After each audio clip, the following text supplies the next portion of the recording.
Secretary. Thank you.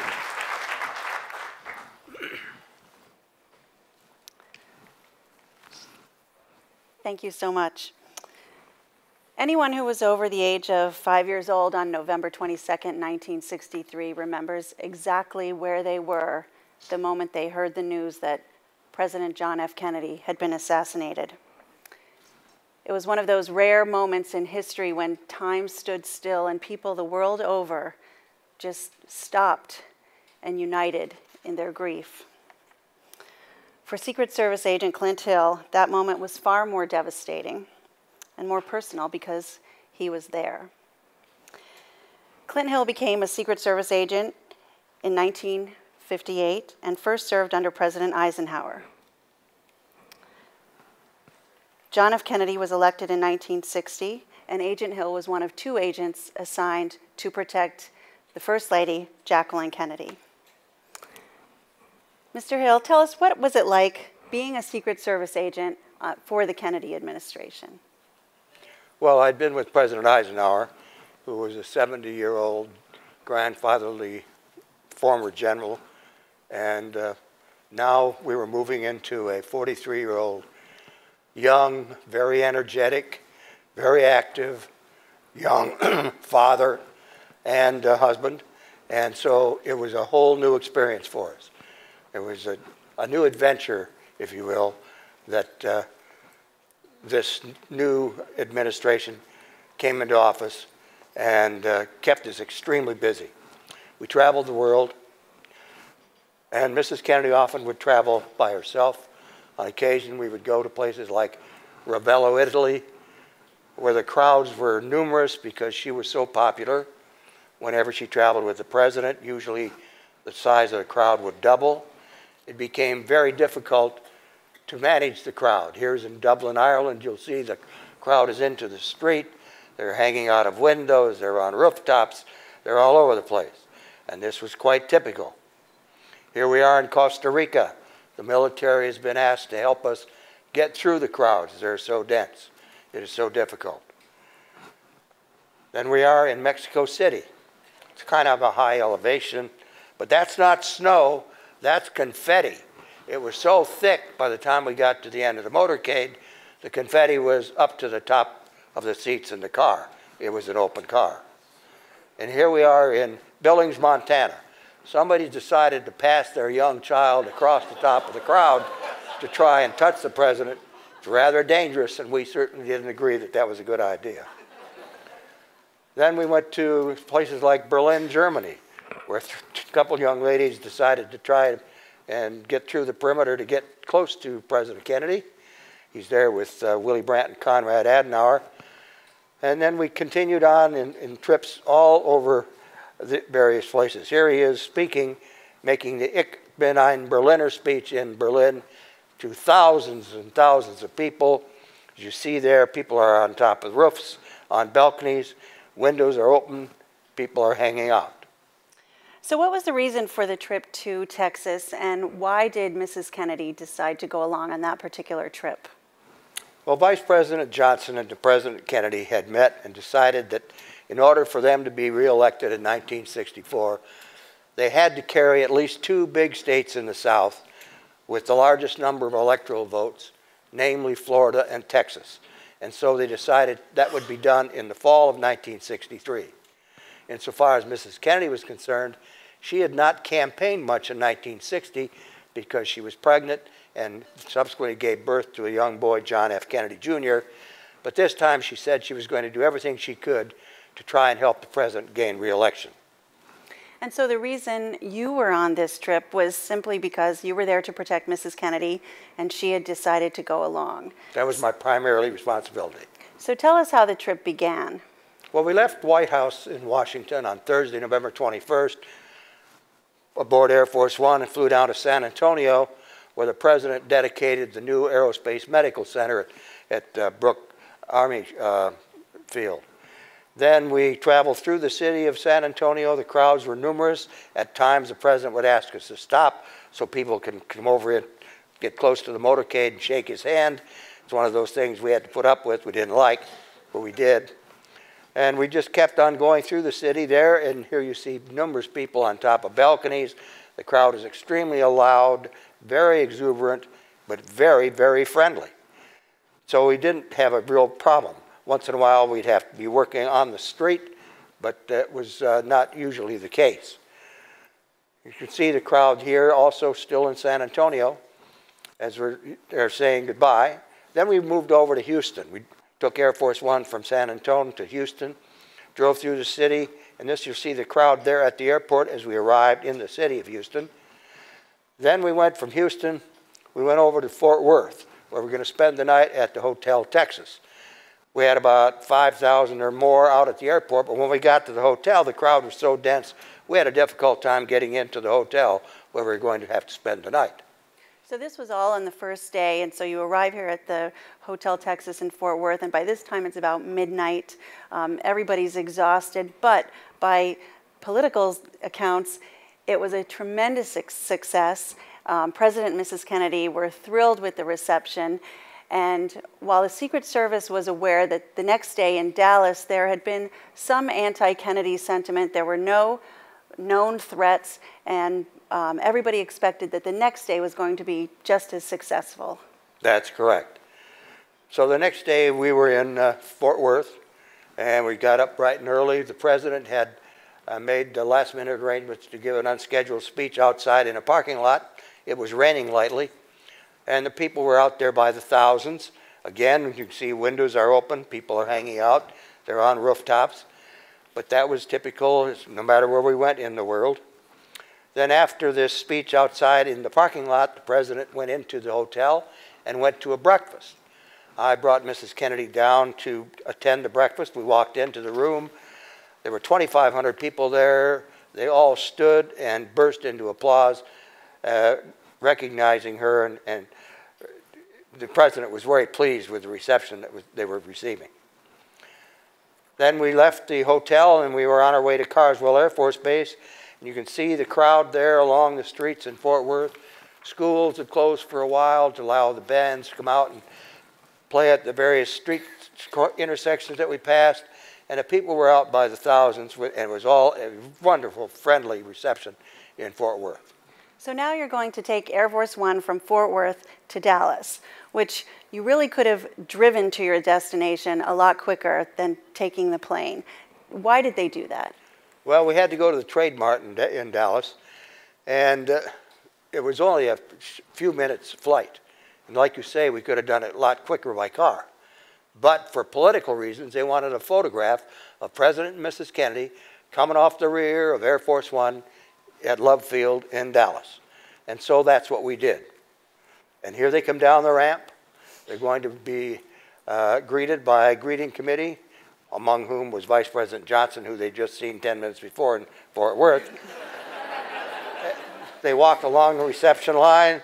The president happened to notice that there was a crowd of about 5,000 people behind a barricades and fences, and so he decided he was going to go over there and shake their hands. Mrs. Kennedy normally wouldn't do that, but because she wanted to help him as much as possible, she went right along, began shaking hands as they're walking down the line. The press was having a field day. They were climbing on everything they could climb to get better photos. So we finally got them down toward the end of this fence line, and we were going to put them into the motorcade and to travel into downtown Dallas. And we went through the outskirts of Dallas, and the crowds were not real heavy as we left the airport, but the closer we got into downtown, the larger the crowds became. They were so large, they were not able to be contained on the sidewalks. And the driver was having kind of a tough time keeping the car, the side of the car in which the president was in, which is the right rear, away from the crowd. So he would drive closer to the left-hand side of the street. Well, Mrs. Kennedy was on the left rear of the car. Because I needed to be in close proximity to her, I would get up on the car to provide her as much protection as I could, being as close as I could. And we traveled that way down the main street there in Dallas. But the crowds continued to grow, and we had a very difficult time getting through them, but we finally managed. You'll see how thick they were in downtown Dallas. They were up to 20 people deep on each side of the street. And still, again, a rousing reception. It was very enthusiastic. Extremely friendly, very exuberant. Everybody was very pleased with what was going on. You can see here I'm up on the back of the car as we're going through the crowd, because the driver is keeping the car closer to the people on the left than he was on the right. And that's you there that we can see in the upper left of this photograph. Yes. Then we had to turn right onto Houston Street from Main Street as we were approaching what we call the Stemmons Freeway in order to get to the Trade Mart. Now, a lot of people say, well, why didn't you go straight down Main Street instead of turning right on Houston and left on Elm? Well, if we'd have gone straight down Main Street, we would have run into a concrete barrier. It was underneath the triple underpass that prevented us from turning right onto the Stemmons Freeway. So we had to turn right on Houston, left on Elm, and then we had access to go to the correct direction on Stemmons Freeway. You'll notice that the turn there from Houston to Elm is very sharp, and these are very big vehicles. And so we had to slow way down in order to make that turn. And the building that we see in that upper left-hand corner is the Texas School Book Depository. And at this point, the crowds really had dwindled. You were pretty much finishing the motorcade at this point. We were almost to the end, because when we reached the triple underpass, we were going to be going at freeway speeds, which were up 60 miles an hour, so that would prevent us from being really up close on the car. This photo shows as I'm on the forward portion of the running board immediately behind the presidential vehicle. I'm in the front, and I'm scanning the area around the left side of the vehicle and straight ahead where the overpass was. And at that time, I heard an explosive noise over my right shoulder. It came from an elevated position. So I started to look toward that noise. But I only got as far as the back of the president's car. And I saw what happened. I saw the president grab at his throat like this, and he violently jerked to his left, and I knew something was wrong. So I jumped off the car I was on and started to run toward the presidential vehicle. I was going to get up on top of the rear of the president's car in order to form a barrier or a shield to prevent anybody else from doing any damage to either President or Mrs. Kennedy or any of the other occupants of the car. While I was running, they tell me there was a second shot. I didn't hear it because of a motorcycle that was right alongside of me was very noisy. But as I approached the car, there was a third shot. I heard it, and I felt it, because it hit the president in the back of the head. Now, when after the first shot, he had been hit just below the neckline, and it had exited through the throat. When that happened, he was wearing a back brace, so he couldn't go forward. He only went to his left. When he did that, his head moved down something like this. So when the third shot hit, it hit him in the back of the head here, but it exploded out the right side of his head. Brains, blood, bone fragments all came out of the wound. Over me, over the back of the car, over Mrs. Kennedy. When that happened, she started to get up on the trunk of the car. I got there, I got up on top of the car, I put her in the back seat. When I did that, the president's body fell to its left into her lap. The right side of his head was up. I could see his eyes were fixed. There was a hole in the skull. I could see that most of the brain material in that area was gone. I considered it a fatal wound. I turned and gave a thumbs down to the other agents who were behind me. Screamed for the driver to get us to a hospital. The driver accelerated. We got on the Stemmons Freeway. We were running at speeds up to approximately 80 miles an hour. I turned my head. My sunglasses blew off. I looked forward. Mrs. Connolly, who was seated right in front of Mrs. Kennedy, had moved, and I noticed the governor was completely covered in blood. So at that time, it was the first time I knew that he had also been hit. And now, in the time that Mr. Hill has taken to tell us what happened, it happened in way less time than that. And so we're going to now show you the Zapruder film. It's been edited slightly. The third and the fatal wound is not being shown because the man who took the film, Zapruder, never wanted it to be seen. But we'll show you how quickly this all developed. We're coming down Houston and going to turn left on Elm. As you see, the motorcycle outriders are there. And now we're going to come right around the corner. Here we come. Everything's fine. About now, the president's hit for the first time. He grabs at his throat. I jump off the car and begin running. Now Mrs. Kennedy comes up. I'm on the back, and I put her into the back seat. That's how fast that happened. We raced then to Parkland Hospital. I lay up on the back of the seat, wedged myself in as best I could, tried to stay up as high as possible so that they couldn't see any of the occupants in the car and have a chance to do any more shooting, because we didn't know how many more shots were coming. We assumed there would be, but there weren't. We got to Parkland Hospital. The first thing we had to do was get the governor out of the car, because the way the car was configured, the governor was sitting in a jump seat right in front of the president. We had to move him before we could do anything for the president. So we lifted the governor up. He tried to help us, but he was extremely weak from the gunshot. Got him on a gurney. They rushed him into the emergency room and put him in trauma room 2. Then we were going to help the president. He was lying with his head in Mrs. Kennedy's lap. I said, please, Mrs. Kennedy, let us help the president. She wouldn't let go of him. She had a hold of him. I said, please, Mrs. Kennedy, let us help the president. We want to get him into the hospital. She wouldn't let go. I'd been with her for a little over 3 years now, and I knew then what was wrong. She didn't want anybody to see the condition he was in because it was so terribly gruesome. So I took off my suit coat and laid it over his head and his upper back. When I did that, she let go. We lifted him up, put him on a gurney, rushed him into the emergency room, put him in trauma room 1. Doctors started arriving from all over the hospital to do whatever they could for him. At 1 o'clock, the doctors declared that he had died. Then the staff came and they said, Clint, we need to get a casket. We need to have something to transport the president's body back to Washington. I said, okay, so I arranged through the administration office with a local mortuary to bring us a casket. The nurses prepared the body, placed the body in the casket. We were all ready to go, and the officials in the hospital, state officials said, you can't leave. We said, why? They said, because there's a state law that says in Texas, homicide victims must be autopsied before they can be released from the medical facility. We said, well, how long will that take? They said, oh, it could take a few hours or maybe a day. We said, well, that's completely unacceptable. And after a little discussion, we said, we're leaving anyway. And they said, okay, with one stipulation. You must have a medical professional with the body at all times. I said, that's not a problem. Here's Admiral George Berkeley. He'll stay with the president's body. And that's what we did. And so we went out, put the body in the hearse, and drove out to Love Field. We unloaded the casket and carried it aboard. We had a little bit of difficulty getting it into the rear of the aircraft.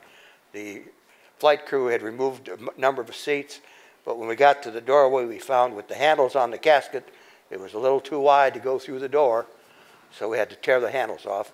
But we did get it into the rear portion of Air Force One. Then when we got on board, Vice President Johnson was there. We found out he needed to be sworn in while we were still on the ground in Dallas. But we needed a federal judge to do that, so we had to locate a federal judge and bring her on board. We found Sarah Hughes. She came on board to perform the swearing-in ceremony. And so you'll see Mrs. Kennedy standing there beside the now 36th President of the United States as he was sworn in. We flew to Andrews Air Force Base. Robert Kennedy came out, rushed up onto the plane to be there by Mrs. Kennedy's side. We offloaded the casket, put it in an ambulance to take it to Bethesda Naval Hospital, where the autopsy was performed. About 4:30 that morning, we got back to the White House. The body was placed in the East Room on a catapult, and Mrs. Kennedy and the members of the family went in there and paid their respects as an honor guard was placed around the casket. Then the funeral was held on Monday, the 25th of November, which was also John Jr.'s 3rd birthday. And you see this iconic film of young John saluting his father. There is a story with that. Young John was going to go with his father to Arlington National Cemetery on November 11th. And Mrs. Kennedy wanted him to learn how to salute. So the agents worked with him for a number of days trying to get him to salute. And they taught him how to salute, but he would only do it with his left hand. So they were having a heck of a time. But finally on that day, when they went to Arlington on the 11th of November, he did do it properly. But during the funeral, he got a little antsy at one point, and Mrs. Kennedy motioned to the agents that were assigned to him, and they took him out in another room. And to keep him busy, they thought they'd have him practice his salutes again. Well, sure enough, he was back to his left hand. There happened to be a Marine colonel standing in the doorway, and he saw what was going on. He walked in, and he said, "John," he said, "this is how you salute." And he showed him. And I'll be damned. It took that colonel 30 seconds to teach him how to salute properly.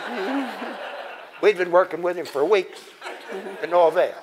But that's the story behind this salute, which occurred on November 25th, 1963.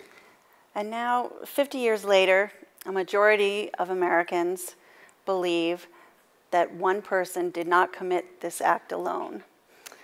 They're still debating theories. What is your conclusion of what happened that day? You were there. Well, there were only 3 shots fired that day in Dealey Plaza in Dallas. Just 3. All 3 shots came from the same location, the 6th floor window of the Texas School Book Depository. They were all fired with the same rifle by the same individual, Lee Harvey Oswald. And that's what we call the end of the age of innocence, that dreadful day in Dallas. Thank you for sharing your story.